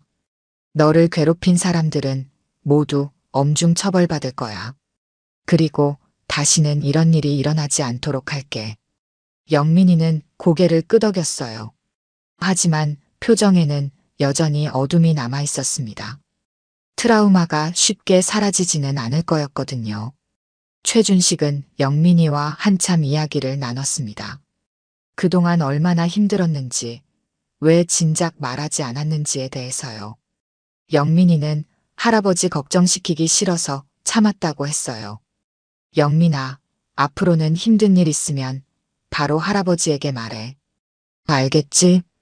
네, 할아버지. 1시간 정도 함께 있다가 최준식은 자리에서 일어났습니다. 영민이가 충분히 휴식을 취해야 했거든요. 영민아, 할아버지는 내일 고향으로 내려갈 거야. 너는 여기서 잘 치료받고 빨리 나아라. 할아버지, 정말 고마워요. 할아버지가 아니었다면 어떻게 됐을지 몰라요. 영민이의 목소리에는 진심 어린 감사가 담겨 있었어요.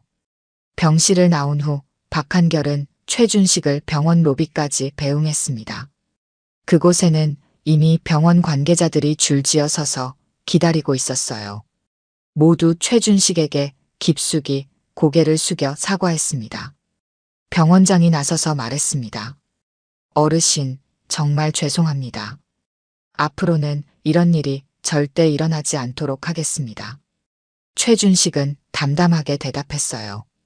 요즘 군대 많이 좋아졌다고 하더니 아직 갈 길이 멀군요. 그 말에 모든 사람이 더욱 고개를 숙였습니다. 노인의 조용한 질책이 오히려 더 무겁게 느껴졌거든요. 박한결은 최준식을 차까지 배웅했습니다. 부관이 문을 열어주며 정중히 모셨어요. 선생님, 정말 감사합니다. 오늘 저에게 큰 교훈을 주셨어요. 한결아, 내가 높은 자리에 있는 만큼 더 많은 책임이 따르는 거야. 아래 사람들을 잘 살펴봐. 네, 명심하겠습니다. 차가 출발하기 전에 박한결이 마지막으로 말했습니다. 선생님, 앞으로 자주 연락드리겠어요. 그리고 영민이 일은 제가 끝까지 책임지겠습니다. 최준식은 고개를 끄덕이며 차창을 올렸어요. 차가 천천히 병원을 떠나면서 박한결은 깊은 인사를 올렸습니다. 차 안에서 최준식은 하루 종일의 일들을 되돌아봤습니다. 아침에 시골에서 올라올 때만 해도 이런 결과를 예상하지 못했어요. 30년 전 제자의 도움으로 모든 문제가 해결된 거였습니다. 부관이 정중하게 물었습니다. 어르신, 어디로 모셔드릴까요? 서울역으로 가주세요. 고향으로 돌아가야 해요. 네, 알겠습니다. 차창 밖으로 서울의 야경이 스쳐 지나갔습니다. 최준식은 만족스러운 미소를 지었어요. 영민이를 지킬 수 있었고 정의가 바로 세워졌거든요. 한편 박한결은 병원에서 마무리 업무를 처리하고 있었습니다. 부하 장교가 다가와 물었어요. 장군님, 혹시 그 어르신이 누구신지 여쭤봐도 될까요? 박한결은 잠시 망설이다가 대답했습니다. 내 아버지야. 마음속으로는 말이지. 부하 장교는 그제야 모든 걸 이해했습니다. 왜 장군이 그렇게까지 나섰는지 알 수 있었거든요. 서울역에 도착한 최준식은 마지막 기차표를 끊었습니다. 플랫폼에서 기차를 기다리면서 오늘의 일들을 정리했어요. 영민이는 이제 안전할 거였고 정당한 치료를 받을 수 있을 거였습니다. 기차가 들어왔습니다. 최준식은 천천히 기차에 올라탔어요. 좌석에 앉으면서 창밖을 바라봤습니다. 서울의 불빛들이 점점 멀어져 갔어요. 참 다행이다. 최준식은 속으로 중얼거렸습니다. 오늘 하루는 정말 길고 힘든 하루였지만 결과는 만족스러웠어요. 무엇보다 영민이가 앞으로 안전할 거라는 확신이 들었거든요. 기차는 밤늦게 시골역에 도착했습니다. 최준식은 집까지 걸어가면서 별이 가득한 하늘을 올려다봤어요.